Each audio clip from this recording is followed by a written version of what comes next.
Hi, everybody. This is Hondo Carpenter from Sports Illustrated.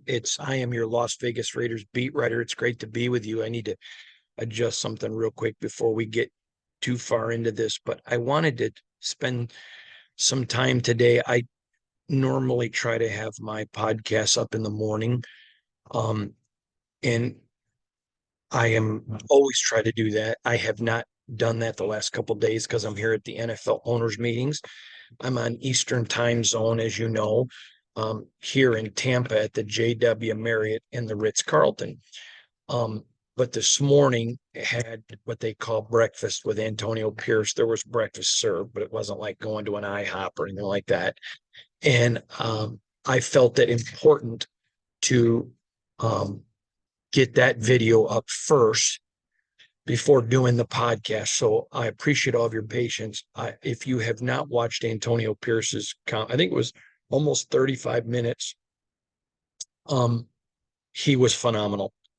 I think he was by far the best he's ever been, and I think he does a very good job. So that's not me saying I think he doesn't do a good job. His answers were deep today. They were very thorough. He spoke from a place of comfort. I'm going to get into a lot of that in a minute, but I just thought he was terrific. I think Raider Nation will walk away from that interview feeling there was a ton of substantive information. I credit my colleagues. I thought there was a lot of good questions. I thought there were some questions that really maybe necessarily Raider Nation wouldn't apply to you because some other media popped in and asked one or two, but I thought it was a great press conference that he did. You can just see he's growing into comfortability with the job. And I think it was really good. Let me quickly tell you again, we are growing so fast. I can't thank you enough.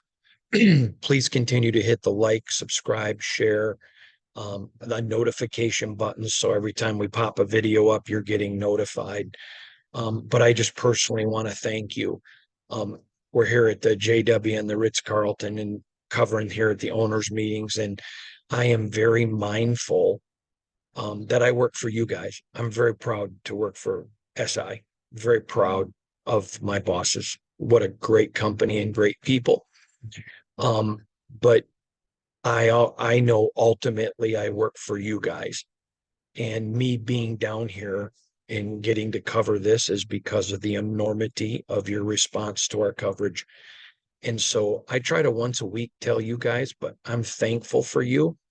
I'm grateful. Um, I was listening to a couple media members today, and you have to understand there's not as many media here as like the Super Bowl or the Combine.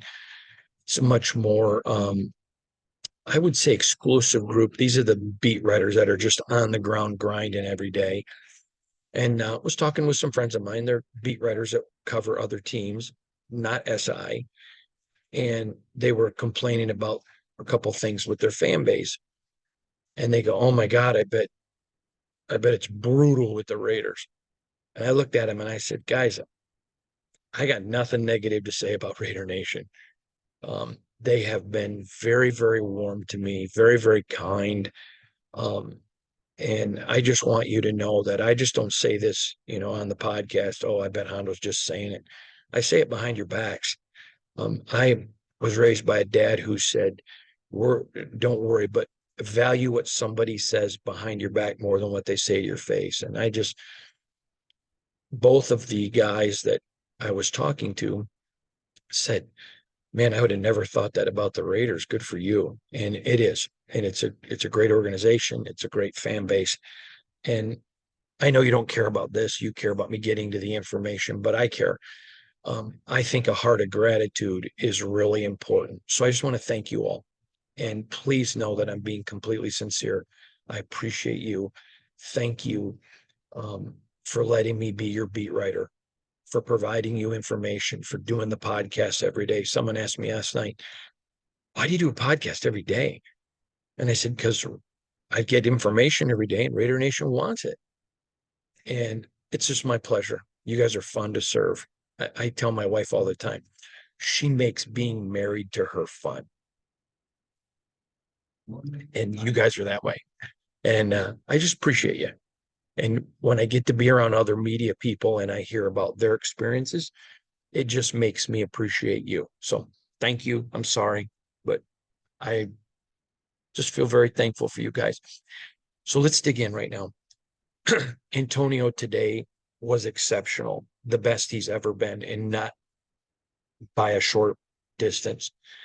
He has always been a guy that I think fans, when he speaks, view him as inspirational, but that's fine. He was a new coach, but he's been here a while. He's been to pro days now. He's not a new coach anymore. He's got the job. Now he's at the helm. I think today, whereas maybe in the past, he was more inspirational out of need to be, by the way, that's not a criticism. Today, he was substantive. Today, he was very deep. So I'll give you a couple examples. I was able to talk to him. One of the things that I've heard from a lot of people around the NFL is that people are surprised of him as a listener.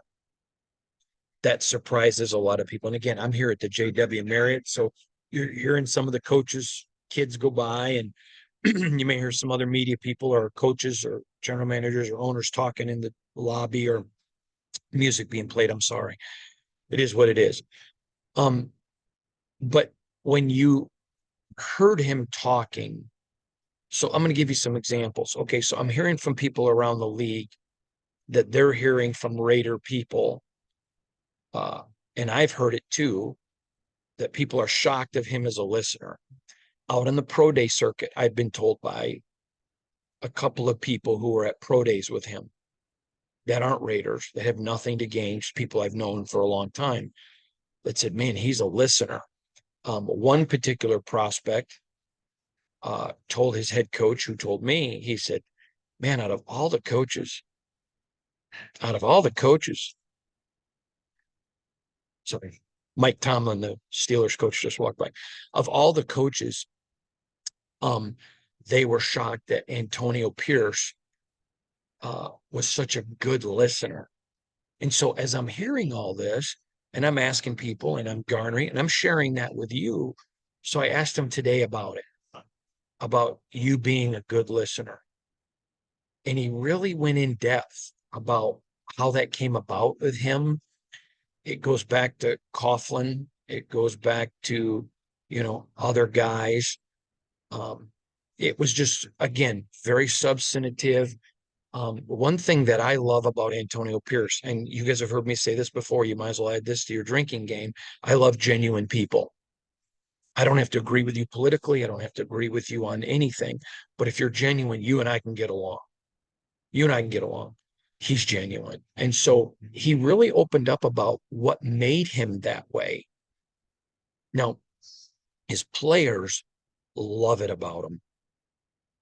And I think you get it. I think he allowed you a flash, just let you see him a little bit. I think you're going to love it when you watch that. I have heard from several people, both in and outside the organization, how Jack Jones was, after he got cut by the Patriots. Now, listen, if you're ever lost a job, okay, and I think this is even more for men than women because we're different. It doesn't mean I don't think women feel it. I just think more men feel this than maybe women, and I could be 100% wrong. Although I do think there are women that feel it too, and some men who don't. So I'm not including anyone, but we have a tendency to take our sense of self-worth from what we do for a living. And so when a person who's a provider and all of that loses their job, it especially in my experience, men, it cuts to pride. It just hurts. It feels like an attack. Okay, you don't want me, a rejection of me and my work is who we do, who we are. That's why I constantly try to tell men, get your value from things that are eternal. Parenting, be a dad, those type of things, rather than what you do. People say to me all the time, I bet you love your job. I really enjoy my job. I have a great job. You guys are awesome. but I love my family. I don't want to ever give my job a place of love that should be reserved for my faith, my family, and my friends. So I heard that it really stung Jack Jones. And so he comes to the Raiders and the players, before he ever did anything, just loved on him. Hey, you're part of us. You're one of us. Don't care what happened in New England. Don't care about the past. And I was told that it fundamentally brought Jack Jones back better than ever, and that his complete love and adoration of this team is amazing. So, again, this is where hearing from people around the league and the team is beneficial. And so I shared that with AP and I asked him, what was that? And he again flashed, he just let everybody in and opened up and was genuine about. He went to the leaders of the team. He went to Marcus Epps, he went to Max Crosby and said, listen, I know Jack Jones. I've known him since he's 13. This is who he is. He's a good guy. I need you to love him up. He's one of us. And so AP let us behind the curtain a little bit. We didn't know that. We knew that he had advocated for him, but did not know that he had gone to some of the leaders. And so, again, knowing his locker room, he lets you, the fan, in on his style of coaching. Phenomenal. I thought, again, very, very deep. I asked him about his locker room culture. Now, I'm going to tell you, I mentioned you going to dinner last night. So last night, I'm talking with a very well-known executive, and I asked him, what are you hearing anything Raiders? And he said, one thing a lot of people are talking about is, to fans, the NFL is massive, but you have to understand it's very, very not. It's not. It's very small, and everybody knows everybody. And he said a lot of people are talking about how their players are talking about, man, all these Raider guys are working out at the facility. There's like 30 of them, which is unheard of. You got to understand that is literally unheard of. I know teams that if they got 7, 8, 9, they would think that's amazing. 10, they would be overwhelmed, and the Raiders are looking at 30. And the person last night said to me and to my wife, everybody's talking about the culture. So I asked AP today, do you see yourself as the bodyguard of the locker room? That whoever you come in has to fit the culture. Now look at Jack Jones came in with a little bit of a checkered history, but AP knew him. Thank God that every single one of us has a past. And I can tell you, for me, thank God for his mercy, we all have a future. And so he was able to understand, okay, you know what? All of us have a past, but Jack is fundamentally a good kid. We're going to bring him in and love him up. It's loving people where they're at. And so I asked him about, do you see yourself as the bodyguard of the locker room? And he said, absolutely. Absolutely. And he talked about the guard at the gate. I think that's the term he used. You're going to have to watch the video. But again, it doesn't mean that you don't allow people into your life who have problems in their past. It just, as long as they're willing to leave their problems behind and get help or change, come on in. It's called enlarging your circle of love. It's making it bigger. Like my buddy Tommy Barnett says, it's making it bigger. And so what I would say to you is that his answer there was just brilliant, literally brilliant, just letting you inside the locker room, inside the building. Today, I felt like Antonio Pierce just communicated with you, the fan, and anyone, me as a media member, the fan, anyone connected to Raider Nation. He just sat down and opened up his heart, completely unguarded, which is him. He's never fake, but I think he has some confidence. And now he's speaking from a place of a little bit of experience. I mean, he talked about he wishes he'd gone to more pro days. I have done this for years. I have never heard a coach say, I wish I had gone to more pro days. Please trust me. And he says, it gets me out of the building. I'm out there communicating. One thing I can tell you, and I have a good relationship with AP, I would call him a friend, is he's a tremendous communicator. Tremendous communicator. And I think the more he communicates with people, he's better. His players love the way he communicates. I think you're going to see in the video today, you're going to love the way he communicates. Again, makes him better, genuine. It shows you, he comes from a place of his heart. He was asked today, and I apologize. It may have been Deshaun Reed from The Athletic, my buddy Deshaun, but I don't think it was him, but another reporter, because there were, I think, three Black reporters who asked him about Black coaches. And I think that's a very relevant question. There isn't a lot of them, let alone former players. And he talked about he was even more proud of being a former player who made the transition. I thought it was a really good question, but he talked about, being himself and being genuine. And people know if you're being fake. So be who you are. I thought it was it was really interesting to me how he took the emphasis. Clearly, he's Black and he's grateful to be in a place that not a lot of men of his color have been. But he was even more proud I'm a former player. There's many of us. I just thought, again, genuine, that resonates with people. That genuine, I get people all the time that tell me you should do this, you should do that. It's just like the drinking game thing. And I love that people listen and I say certain words or terms. But you know what? I'm not going to be who I'm not. I'm just going to be me. And even though I realize I may annoy you and you may not like that I use repetitive terms, at the end of the day, I hope that you're able to just appreciate, Uncle Hondo's bringing me the best information he can. And even if I don't like the rapping, I'll take the present. So, but I respect, I've always respected him. Today, I just thought that's the Antonio Pierce that I knew. And now I get to share that with you by putting that video in there. I think the Raiders are in no panic. They understand that they're probably not a Super Bowl team next year. So if they take a couple years to build this, they get that. I don't expect them to take a step backwards next year. I don't. But, they've got some holes.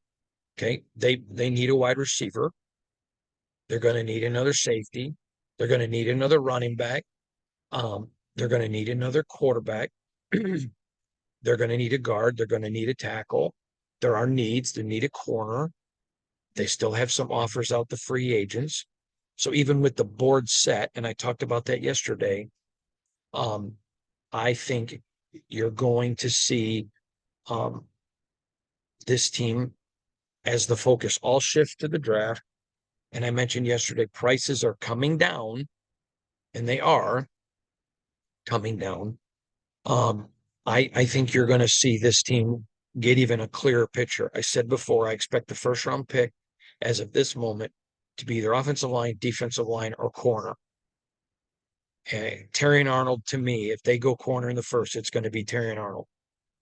They like him a lot. In fact, AP today shared a story that at the combine, he's like, man, I've heard a lot about you. Why aren't I seeing all that juice? And then he goes to his pro day and spent a lot more time with him. I can tell you people have told me this did not come from AP, but people who have watched him interact with Terrion Arnold told me that it is very clear there is a connection there, very clear between AP and Terrion Arnold. I also asked AP, he's a guy that has never had anything given to him. Coming out of college, he wasn't the guy that had everything given to him. Going into the pros, he wasn't a guy, wasn't a first round pick. In college, he again coming out of high school into college, and from college into pros, and he gets into coaching. And I ask him, does that underdog resonate with you? And again, his answer, yeah, of course it does. He likes scrappy guys. He does not like entitled people. In fact, I thought this was brilliant.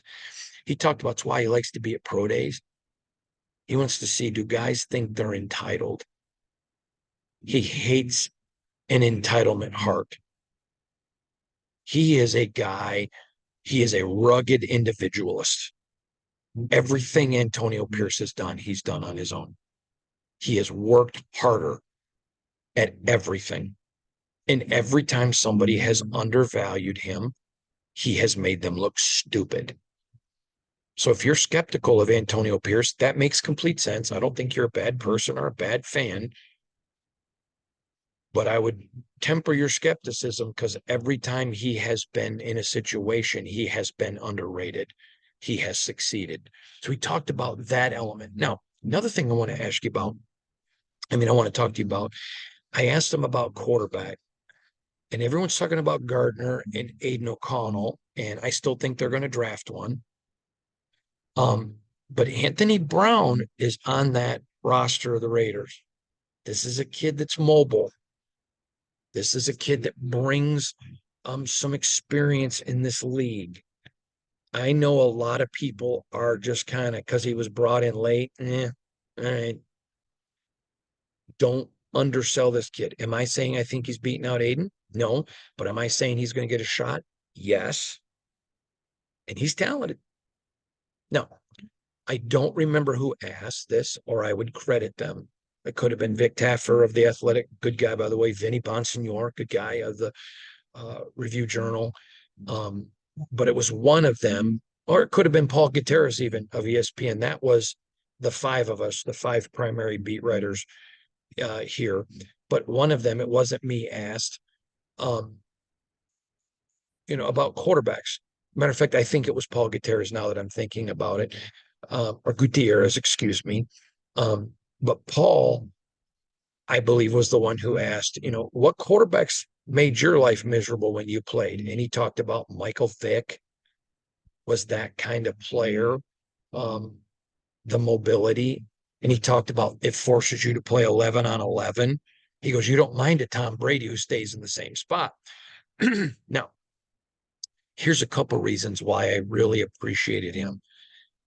I've had several people say to me this offseason, they don't want Aiden. They're just saying that to protect him. If he was trying to protect Aiden O'Connell, he wouldn't have said that. He threw it out there. That's, as a defensive player, that's what makes life difficult. But then he also went on and talked about, but you don't have to run like Patrick Mahomes or others to still be mobile. There's other ways of doing it. And then he opened up something that I've talked about, but nobody in the organization heretofore has discussed, but it confirmed my reporting to you that Aiden O'Connell's been in the building every day, working hard, and just he's working on that mobility. Is he going to come back and try to be Patrick Mahomes? No, he doesn't have to be. He just needs to be the Aiden O'Connell of Purdue, especially of his second to last year there, where he had more mobility and was able to move around the pocket. So again, confirming that reporting, I think that's super important. So a lot of stuff came out from today. So let me share a couple more things here from the owners meeting. There is I mentioned it yesterday, there's a lot of talk that Minnesota is going to probably make a trade with the Chargers, but I think they're going to try with Arizona first. A lot of people believe that here in the NFL, not media, but NFL people think that Arizona is not moving. But I'm told that Minnesota will go try to get a deal one with the Bolts if they're not able to get something done with the Cardinals. I mentioned you the other day, I expect 4 quarterbacks taken in the first. If the Chargers trade, I expect 4 quarterbacks in the first 5. Or if the Cardinals trade, I would expect 4 in the first 4, but for sure 4 in the first 6. Now there's some reaching in there because most of the teams who are good quarterback drafting teams really have 2 guys with definitive first round grades. Some of them have one other guy with a first round grade, but the rest not, for various reasons. So that's interesting to me. And I think the more people that do that, it's just pushing better players.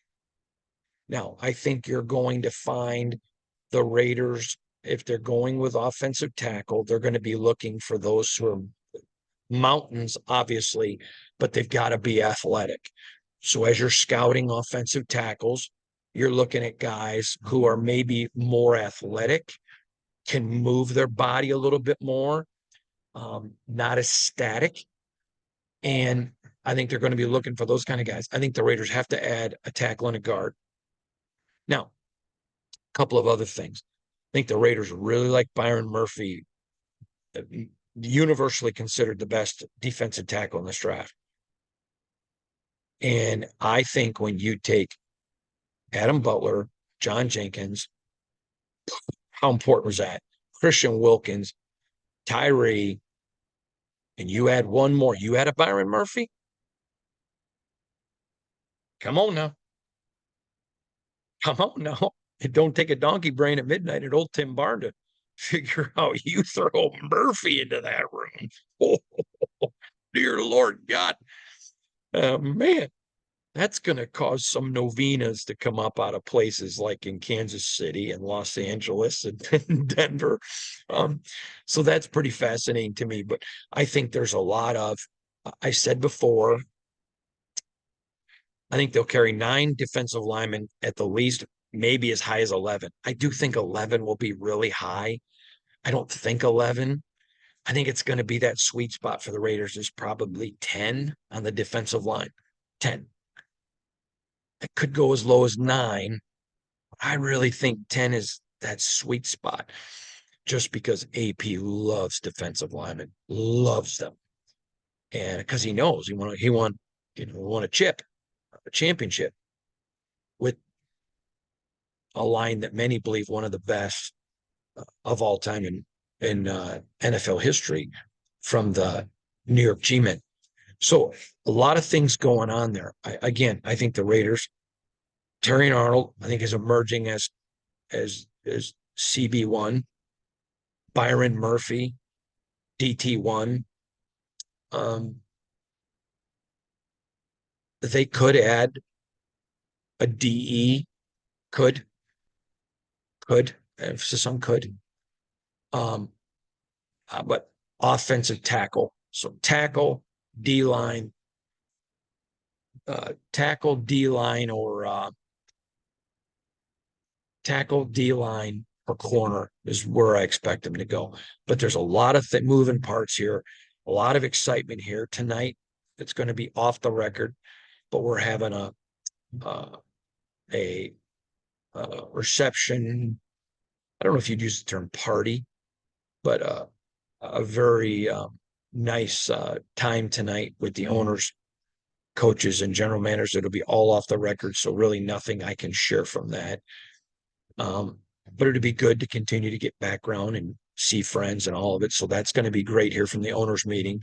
Again, tomorrow, going to have a lot more for you. Again, I expect my podcast to come out a little bit later, not this late, but a little bit later tomorrow as well with my 3rd update from the owners meeting. And then, of course, on Thursday will be my last update from the NFL owners meeting. So from all of us here, I want to also give another quick shout out to all my staff and team who are, I've told you this the other day at SI, and man, we have the best support people, the best behind the scenes people anywhere in the business. The front porch, the paint, the siding, the doors all look the same, but we're doing a ton to make the experience for you even better when you go there and click to read our articles. And I want to give a shout out to all of our production team. And but my writing team has been amazing. And I'm so proud of them and all the hard work that they're doing. And I'm grateful for them. So I appreciate all of you guys. Thank you for what you're doing. My family, which doesn't really get to see me because I'm working, but they're down here with me. And I certainly am appreciative of you, Shannon and Dexter, and all my family. That sorry I don't get to see you, but you know I'm working, but I'm glad you get to enjoy it. So from all of us here to all of you, I hope you're having a wonderful, wonderful start to your week. Please make sure you watch the AP video. But from all of us to all of you, from muggy, hot Tampa, I wish you nothing but the best from here at the lobby of the JW. Thank you so much. God bless you. I appreciate you. We'll see you here tomorrow.